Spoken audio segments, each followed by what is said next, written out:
The morning sun rested gently on the hills, painting golden shades across the rooftops of a quiet neighborhood.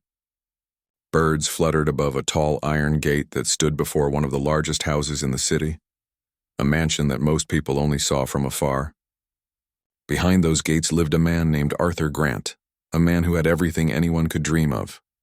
Money, power, success, weighed all neatly wrapped up in a life that looked perfect from the outside. But inside that mansion, Arthur sat alone in his vast living room, staring at the steam rising from his untouched cup of coffee. The marble floor reflected the morning light, but it felt cold. The air was still. He had built a fortune that most people couldn't imagine, yet he couldn't remember the last time he'd truly smiled. Arthur had grown his company from nothing. He had worked through sleepless nights, risky deals, and endless meetings. Now he was one of the wealthiest men in the city. But as the years passed, he began to notice something that disturbed him more than any financial loss ever could. The people around him didn't seem real anymore. When his business partners laughed, it felt forced. When his employees complimented him, it felt rehearsed. Even when his friends visited, their eyes always lingered on the expensive paintings, the imported wine, or the view from the balcony. He couldn't remember the last time anyone asked him how he was. Not the millionaire, not the boss, but the man. That morning, he stood near the window and watched the world outside. A man was walking his dog. 2 kids on bicycles passed by, shouting and laughing. A delivery truck stopped at a neighbor's house. Ordinary people living ordinary lives. Arthur felt a strange longing for that simplicity. He thought back to his early days when he used to sell handmade tools on the street just to earn a meal. Back then, strangers smiled at him, talked to him, and sometimes even helped him. People were kind when he had nothing. Now that he had everything, kindness seemed to have vanished. His thoughts were interrupted by the sound of his assistant's voice on the intercom. "Good morning, Mr. Grant. The meeting with the investors is confirmed for 11 a.m. Arthur pressed the button. "Cancel it," he said quietly. "Cancel it, sir?" The assistant asked, confused. "Yes. Cancel everything for today." He released the button and exhaled slowly. His eyes shifted toward the tall gates outside. He didn't know exactly why, but something inside him whispered that he needed to do something different. Something real. For weeks, he had been troubled by one simple question that he couldn't ignore. Would anyone still care for me if I had nothing? That question kept him awake at night. It echoed in his head when people smiled too widely, or when his staff nodded too eagerly. He wanted to know the truth, not as a rich man, but as an ordinary person. And that's when the idea came to him. It was wild, unusual, maybe even foolish, but it felt right. He decided to pretend to be a beggar, not just anywhere, but right outside his own mansion. The plan sounded absurd even to him at first. But the more he thought about it, the more sense it made. If he wanted to know who around him was genuine, he had to strip away everything that made him powerful. The money, the suit, the mansion. Only then could he see people for who they really were. That afternoon, Arthur opened the old storage room in the basement. It was full of forgotten things. Boxes of documents, old clothes, dusty tools. After digging through piles of fabric, he found an old coat from his early business days. It was torn at the collar and stained with paint. Perfect. He grabbed a pair of worn-out trousers, a tattered hat, and an old pair of shoes that were barely holding together. He stood in front of the mirror, wearing those old clothes, and for the first time in years, he didn't see a businessman. He saw a man who looked tired, rough, and almost invisible. He rubbed a bit of dirt on his face, let his beard grow out for a few days, and practiced a slouched walk. When he looked again, even he would have walked past himself without recognition. That night he called his driver, telling him to take a few days off. Then he spoke to his housekeeper and said he'd be out of town for a short business trip. He didn't tell anyone else. He wanted this to be real. The next morning, before the sun had fully risen, Arthur stepped outside through a side gate, carrying only a small bag. He walked a short distance down the street and circled back, approaching his mansion from the outside, just like a stranger would. He sat down near the tall iron gate. Next to the trimmed hedges and the marble fence posts, he placed an empty cup beside him and pulled the coat tighter against his body. He looked around. The air was cool and the city was waking up. Cars passed by. Joggers ran along the sidewalk. A few glanced at him and quickly looked away. He was invisible, exactly as he wanted to be. It didn't take long for the first reaction to come. A couple walking their dog slowed down as they saw him. The man whispered something to the woman, and they both crossed to the other side of the road. Arthur noticed the small pull of her hand as she clutched her purse. An hour later, one of his neighbors drove past. It was the same man who had once borrowed Arthur's car when his own broke down. The man glanced at him through the window, frowned, and shook his head before speeding away. Arthur felt an ache in his chest. He had expected people to ignore him, but the coldness still stung. By mid-morning, the staff began arriving at the mansion.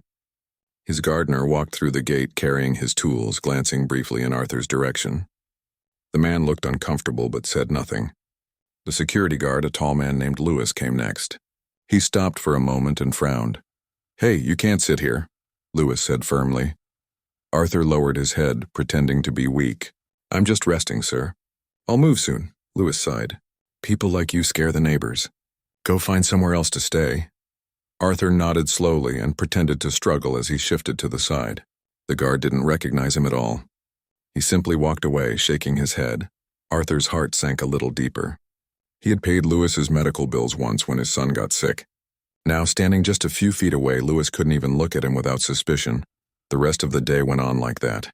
People walked past him. Some whispered. Others ignored him completely. A delivery man even complained to the security office about a beggar ruining the mansion's image. Arthur sat quietly through it all. He wanted to see who would stop and if anyone would. Hours passed. His legs ached. His back hurt. The sun rose high and the shadows grew short. Then, as the afternoon began to cool, something unexpected happened. The mansion's housekeeper, Mrs. Lopez, returned from the market with groceries. She was in her late 50s, kind-faced but serious. She walked slowly up the path, balancing 2 heavy bags. When she saw him sitting near the gate, she paused. Arthur lowered his head, pretending not to notice her. Mrs. Lopez hesitated, then stepped closer. "Sir, are you all right?" she asked softly. Arthur didn't look up. "Just a little tired, ma'am. Haven't eaten much." She studied his face for a moment, then opened one of her bags. From it, she pulled out a sandwich wrapped in paper and a bottle of water. "Here," she said gently. "It's not much, but please take this." Arthur looked up for just a second, enough for her to see his eyes. She frowned as if something about him seemed familiar, but she didn't say anything. She simply handed him the food and walked toward the house. Arthur sat there holding the sandwich and felt his throat tighten. For the first time that day, someone had looked at him, not with disgust, not with fear, but with kindness. When night came, the streetlights flickered on. The air grew colder. Arthur stayed a little longer, watching the windows of his mansion glow softly in the dark. Inside, he could see the shadows of people moving, his staff unaware that their employer sat right outside watching. He wrapped his coat around himself and looked up at the stars. The ground was hard, his body ached, and hunger was starting to pinch at his stomach. But strangely, he felt more alive than he had in years. For the first time in a long time, Arthur wasn't the boss, the billionaire, or the powerful man everyone tried to impress. He was just another human being, sitting under the open sky, wondering what people were truly made of. He didn't know yet how the next few days would unfold, how he would see the real hearts of the people around him, or how this strange experiment would change everything. But deep down he sensed it. Something big was about to happen. He closed his eyes, leaned back against the cold wall, and let the night settle over him like a quiet secret. Tomorrow, he thought, the truth would begin to show. The next morning came slowly, with a cool breeze brushing through the quiet neighborhood. Arthur woke up feeling stiff from sleeping on the hard pavement beside the gate. His back hurt and his legs were sore, but he didn't move right away. He just sat there, watching the first few cars roll by and the sunlight begin to spill across the lawns. His mansion looked beautiful from the outside, like something out of a magazine. The tall windows glistened and the flowers near the gate swayed gently in the wind. But that morning it didn't feel like home. It felt like a wall and separating 2 worlds. On one side there was comfort and warmth. On the other there was silence and struggle. Arthur was on the outside now. He reached into his pocket and pulled out the half sandwich that Mrs. Lopez had given him the day before. It was cold but still good. As he ate slowly, he thought about her face, the gentle way she had handed him the food, the look in her eyes like she wanted to ask more but didn't. He respected that. She had shown kindness without expecting anything. As the morning moved on, the city started to wake up. Neighbors came out with their coffee cups, children ran toward the school bus, and people hurried to their cars. Arthur sat quietly, keeping his eyes low. A young man from the house across the street stepped out in a neat suit. Arthur recognized him as a local banker who had once asked for a meeting to discuss investment opportunities. The man saw Arthur sitting by the gate and frowned immediately. "Hey, you shouldn't be here," the man said sharply. "This is private property." Arthur kept his voice calm. "I'm not hurting anyone. Just sitting for a while." The man sighed impatiently. "Well, go sit somewhere else. People pay a lot to live here. We don't want trouble." Arthur nodded quietly. The man walked away, shaking his head. Arthur could almost hear him mutter something under his breath about how the city was getting worse. Arthur's heart sank a little more. He had helped that man secure a business loan 2 years ago. Now, dressed in old clothes, he was just another unwanted face on the street. Later that morning, his assistant arrived in a shiny black car. Arthur's heart raced as he saw him step out, wearing the same polished look he always had. The assistant, whose name was Daniel, carried a briefcase and was talking on his phone. Arthur had trusted Daniel for years. He had been one of the few people Arthur thought might actually care about him. Daniel passed right by him without a word. Arthur waited, hoping Daniel might glance in his direction, maybe even offer a small nod. But Daniel didn't even look. He just kept walking straight through the gate, speaking into his phone about profit margins and upcoming meetings. For a few minutes, Arthur couldn't move.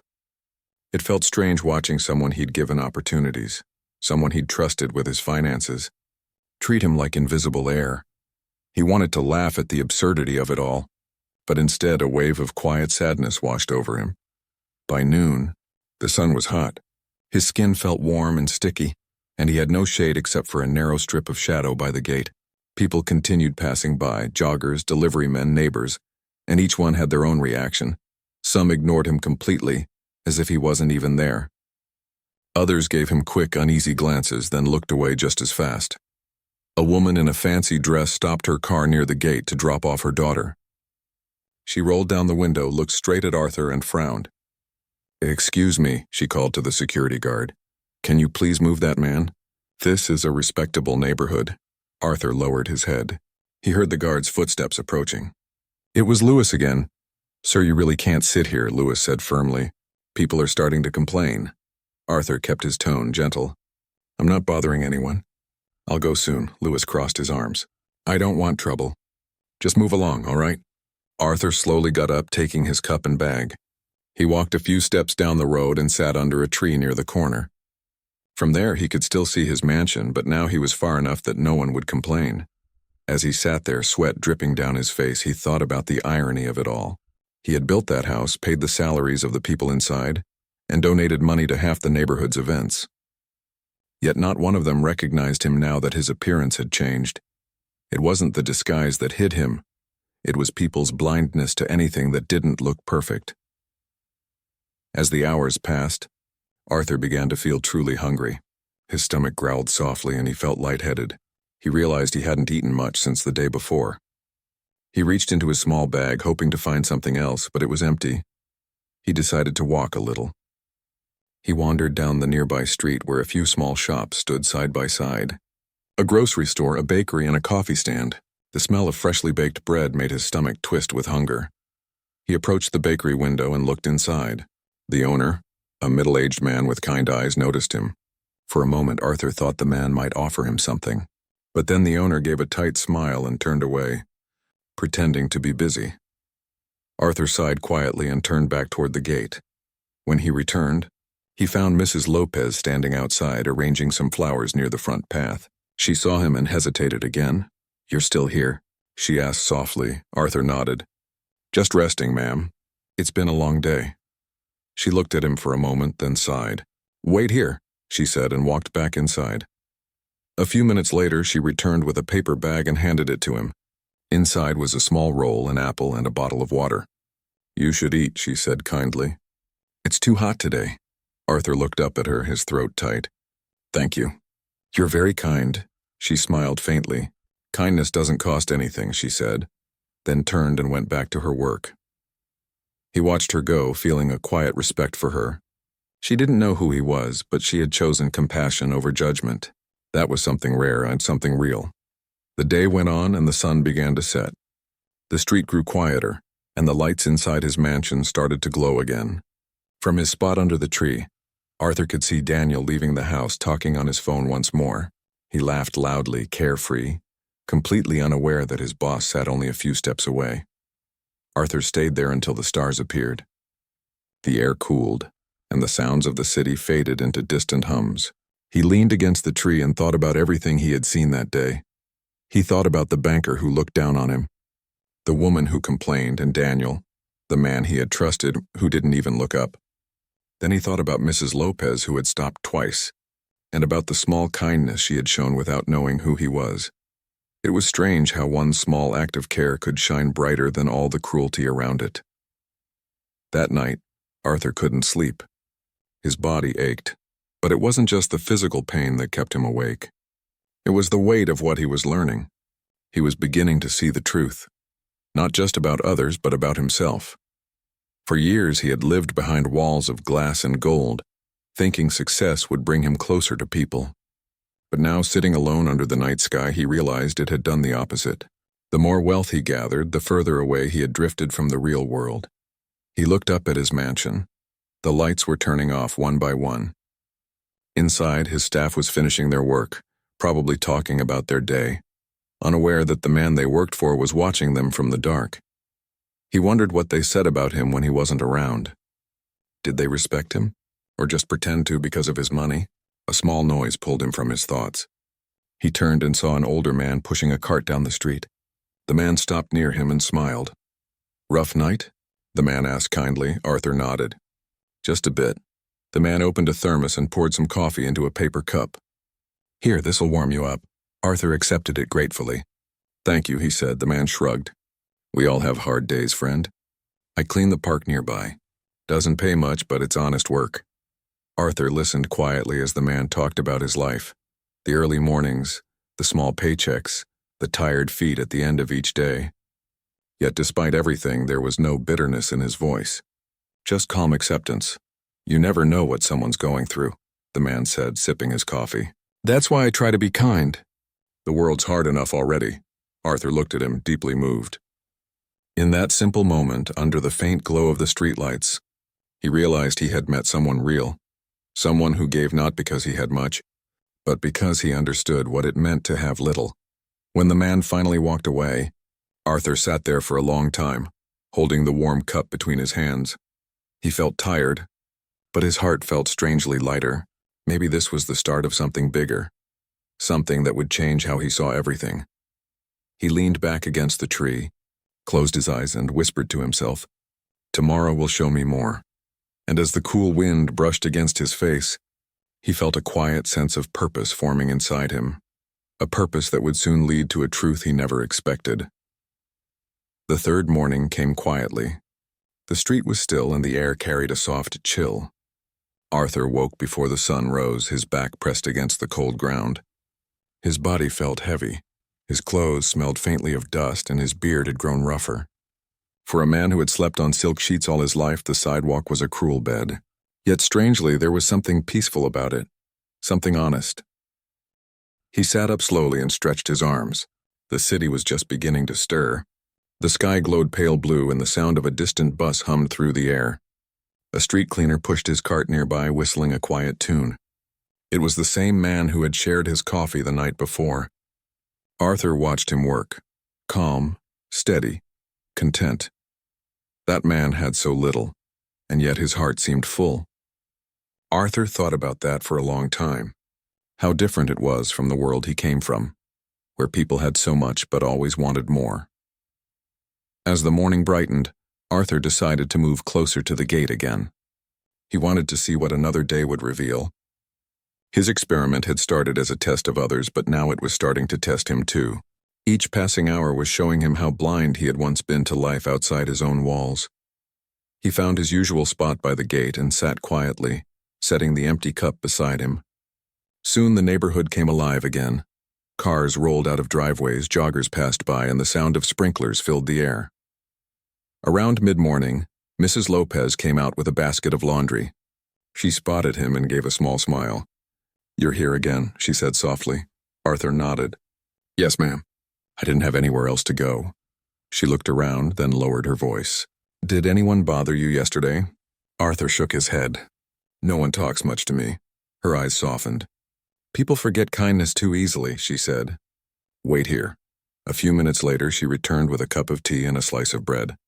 "It's not fresh from the oven," she said, "but it'll do." Arthur took it with both hands. "You don't know how much this means," he said quietly. She smiled gently. "We all need help sometimes." Then she turned and went back inside, leaving him with the warmth of her kindness. Arthur sipped the tea slowly, feeling its warmth spread through his chest. He looked up at the big gate in front of him and thought about how strange life was. Inside that gate, he had eaten from golden plates, surrounded by people who only smiled because they were paid to. Out here, he was eating plain bread, and somehow it felt more meaningful. As the day grew hotter, he noticed a few neighbors walking by again. One older woman, dressed neatly in a hat and gloves, stopped near him. She looked at him with cautious eyes. "You've been here for days," she said. "Do you live around here?" Arthur smiled faintly. "No, ma'am. Just passing through," she frowned. "Well, you shouldn't stay here." "It doesn't look good for the neighborhood." Arthur nodded politely. "I understand." She walked away, muttering to herself about how things were getting worse. Arthur sighed. He didn't hate her for it. He knew she saw him as a problem, not a person. Maybe that's what money did. It built invisible walls between people. The hours passed slowly. The sun climbed high and Arthur moved his spot into the shade. He watched the world move around him, people rushing, cars honking, dogs barking. Everyone seemed to be in a hurry, as if kindness was something they didn't have time for. By afternoon, the same park cleaner from the previous night appeared again. He smiled when he saw Arthur. "Still here, friend?" he asked. Arthur nodded. "Trying to see how long I can last." The man laughed softly.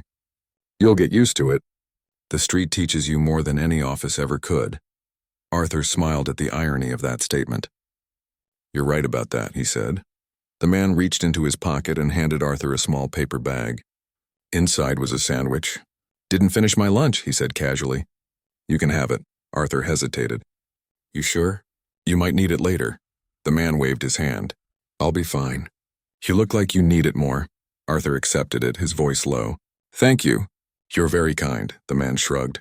"Kindness doesn't cost much, it only costs time." Then he pushed his cart down the road, humming the same tune as before. Arthur sat there holding the sandwich, feeling a lump rise in his throat. It wasn't just food, and it was a piece of humanity. It came from a man who had no reason to care, yet cared anyway. He thought about how much he had changed in just a few days. When he first started this act, he thought it was just an experiment, a simple test. But now it was changing how he saw everything. He looked at the people walking by and wondered how many of them were just pretending too. Pretending to be happy. Pretending to care, pretending to live perfect lives. Later in the afternoon, something unexpected happened. A young boy, maybe 10 years old, came down the street with his mother. The boy saw Arthur sitting under the tree and tugged at his mother's hand. "Mom, can I give him this?" the boy asked, holding out a small chocolate bar. His mother hesitated. "Honey, come on, don't bother him." But the boy pulled free and ran up to Arthur, smiling. "Here, sir. You can have my chocolate." Arthur blinked in surprise. "You don't have to do that, son." "It's okay," the boy said brightly. "I have another one at home." Arthur took it gently, smiling. "Thank you, young man." "That's very kind of you," the boy beamed. His mother looked embarrassed but didn't say anything. She just took his hand and walked away. Arthur watched them go, still smiling. It amazed him how kindness seemed to come most easily from those who had the least, or those who hadn't yet learned to judge. As evening came, the sky turned golden, and the lights from the houses began to glow. Arthur sat quietly, thinking about the people he had met that day. He thought about Mrs. Lopez and her gentle kindness, the park cleaner with his humble heart, the little boy with the chocolate. These were people who didn't have much, yet their hearts were rich in ways money could never buy. He also thought about the others, the ones who looked away, who saw him as nothing. And he realized something painful but true. It wasn't just about how people treated him. It was about how people treated anyone they thought was beneath them. Arthur had been one of them once. He had walked past people on the street without a second glance. He had told himself that he couldn't help everyone. But deep down, he had just been avoiding discomfort. Now, sitting there in ragged clothes, he could see the world clearly. Stripped of pride, stripped of power, stripped of illusion. The night air grew colder. Mrs. Lopez came out one last time, locking the garden gate. She noticed him still sitting there.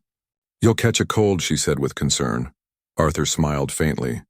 "I'll be fine." "Thank you," she hesitated. "You remind me of someone," she said softly. "Someone I used to work for." Arthur's heart skipped. "Oh?" he asked carefully. She smiled sadly. "He was a good man.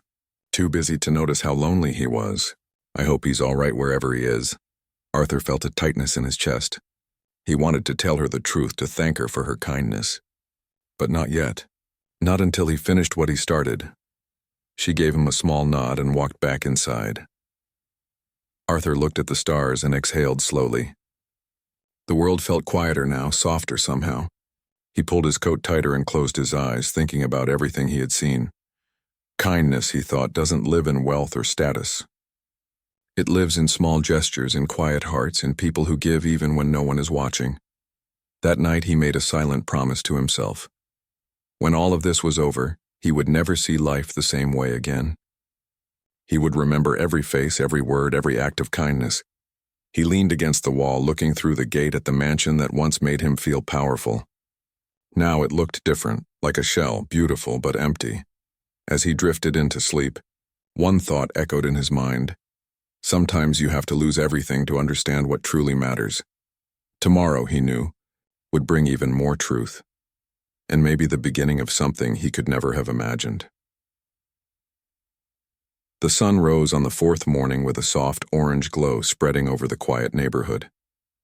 The air felt cooler and a light breeze carried the scent of wet grass. Arthur woke up slowly, his body aching from another night on the hard ground. The last few days had changed him deeply. Every word, every glance, every act of kindness or coldness had taught him something new about people and about himself. He sat for a moment, watching the birds hop along the fence near the gate. They seemed free, unbothered by the walls humans built around themselves. He smiled faintly at the thought. This was the day he had decided to end his little experiment. He had seen enough.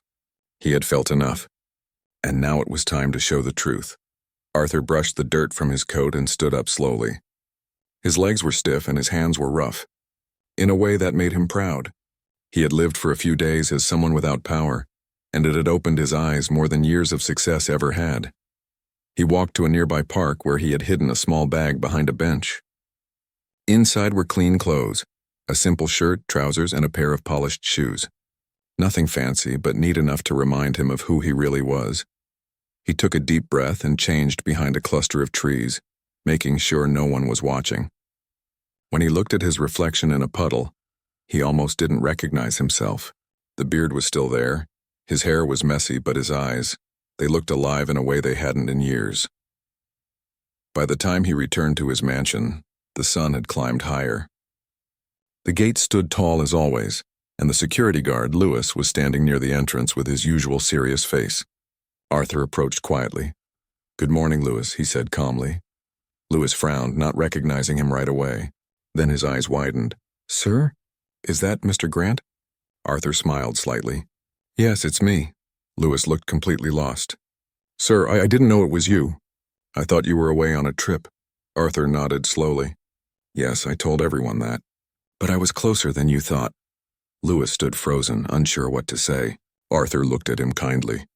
"Tell everyone to gather in the main hall," he said. "All the staff. I have something important to share." Lewis nodded quickly and rushed inside, still visibly shaken.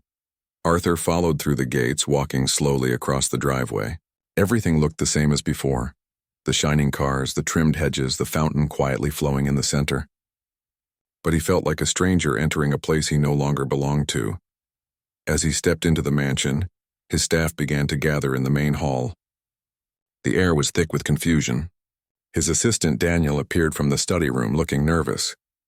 "Sir, you're back early," he said with a forced smile. "We didn't expect you." Arthur studied him for a moment. "Yes," he said evenly. "I know you didn't." Within minutes, everyone was present: Daniel, Lewis, Mrs. Lopez, the gardener, and a few others.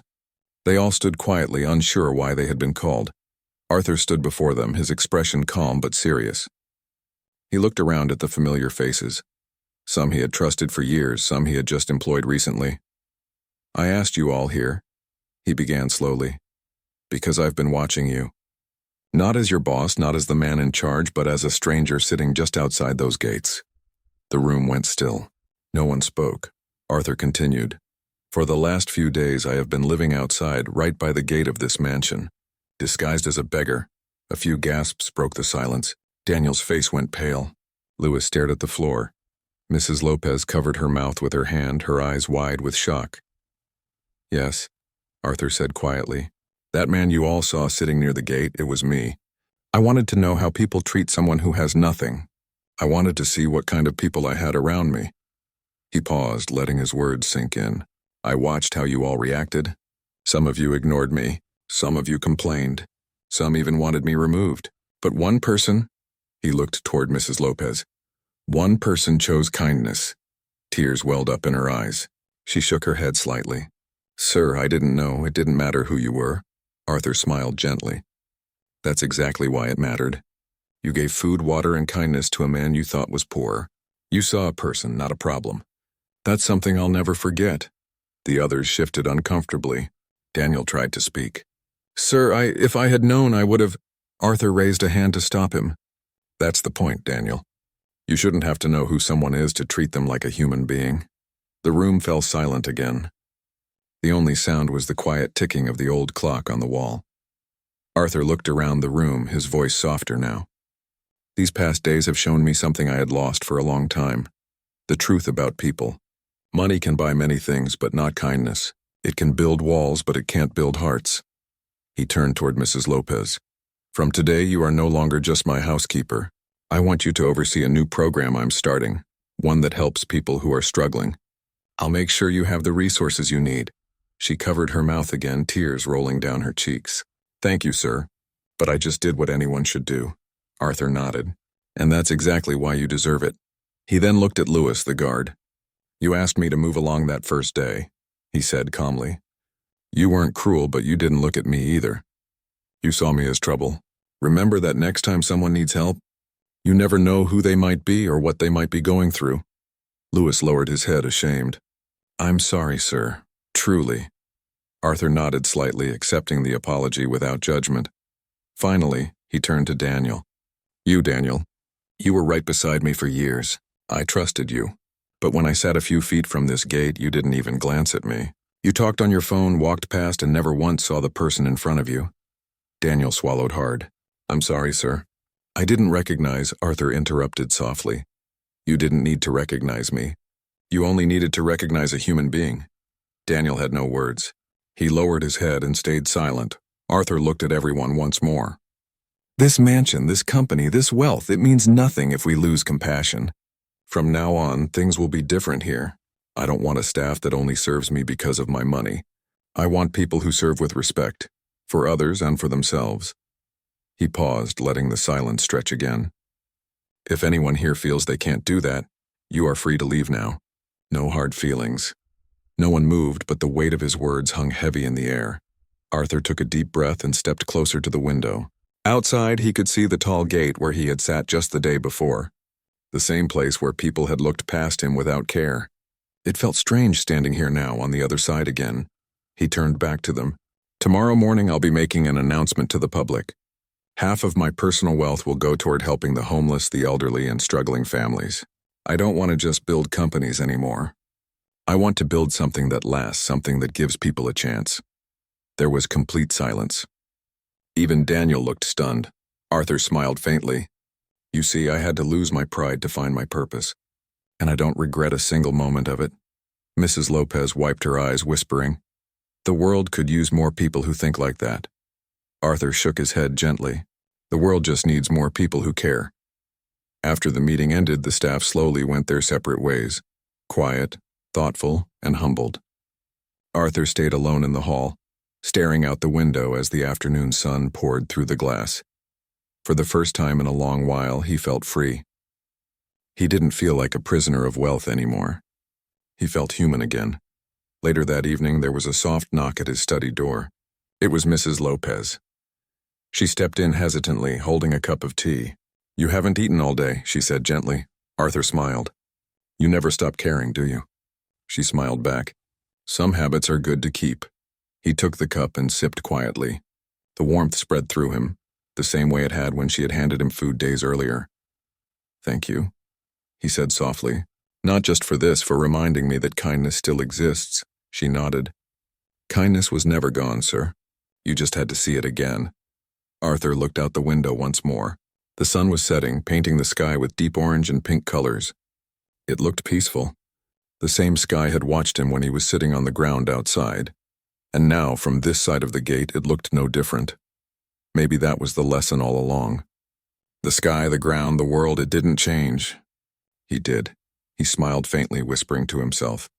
Tomorrow, everything begins again, and as the evening light faded, Arthur felt a quiet strength rising inside him. A strength not built from wealth or power, but from understanding. For the first time in his life, he wasn't chasing success. He was chasing meaning. The next morning arrived quietly. The sky was clear, the air was fresh, and a calm sense of purpose filled the mansion. Arthur woke up early, long before the world around him started moving. He stood near his bedroom window, looking out at the same gate where everything had changed. The same place where he had once sat, invisible to the world. The events of the past week replayed in his mind like scenes from another life. The cold ground, the silence of people passing by, the warm kindness from one stranger who had nothing to give but still shared what he had. Every detail stayed with him. It was strange how a few days could change everything a lifetime of luxury never could. That morning he dressed simply. No suit, no tie, no expensive watch. Just a plain shirt and trousers. He didn't want to look like the man who owned everything. He wanted to look like someone who finally understood what mattered. By mid-morning, reporters had already started gathering outside his gates. Word had spread that the millionaire who vanished for days was back and had something important to say. His assistant Daniel had arranged for a small press conference on the lawn. The staff moved quietly, still carrying the weight of yesterday's truth. When Arthur stepped outside, the cameras started clicking. Microphones pointed toward him and people began whispering. But he didn't look nervous. He simply stood there calm and steady, the sunlight resting gently on his face. He looked at the crowd, journalists, workers, and a few curious neighbors. Some of those same neighbors had walked past him when he was pretending to be a beggar. Now they looked at him with surprise and confusion. Arthur raised his hand slightly to signal for silence. "Thank you for coming," he said softly. His voice carried across the open space. "I know many of you are wondering why I called you here. I have something important to share, not about business or wealth, but about people." The crowd quieted. Even the birds seemed to stop for a moment. "Last week," he continued, "I sat outside this very gate disguised as a homeless man. I wanted to see how people treated someone who had nothing. I wanted to learn something about kindness and humanity. What I saw changed me." He paused for a second. Some people walked past without looking. Some complained. Some judged. But one person, just one, stopped to offer food, a smile, and a kind word. That person didn't know who I was. They just saw someone in need. And that simple act of kindness reminded me what it truly means to be human. The reporters exchanged glances. The cameras focused tighter on his face. Arthur continued, his tone gentle but firm. "I built my life chasing success, bigger companies, more money, more respect. But all that time, I never noticed how easy it is to lose touch with the simple things that make life meaningful. We spend so much time trying to look important that we forget to be kind." He took a deep breath and then made the announcement that shocked everyone. "From today, I am giving away half of my personal fortune to help those who need it most. Homeless families, shelters, and programs that support people getting back on their feet. I don't want to just donate and walk away. I want to be part of it. I want to build something that gives people hope." Gasps rippled through the crowd. Some reporters leaned forward, stunned. "Half your fortune?" one of them asked. Arthur nodded. "Yes, half. Money should help lives, not just decorate them. What's the point of having everything if you can't use it to make a difference?" For a moment there was silence, deep, thoughtful silence. Then one of the younger reporters spoke softly. "What made you decide this?" Arthur smiled faintly. "I met a man who had nothing but still shared what little he had with me. He taught me more about humanity in 3 days than I learned in 30 years of business. Sometimes the poorest people are the richest in heart." He looked out at the reporters again.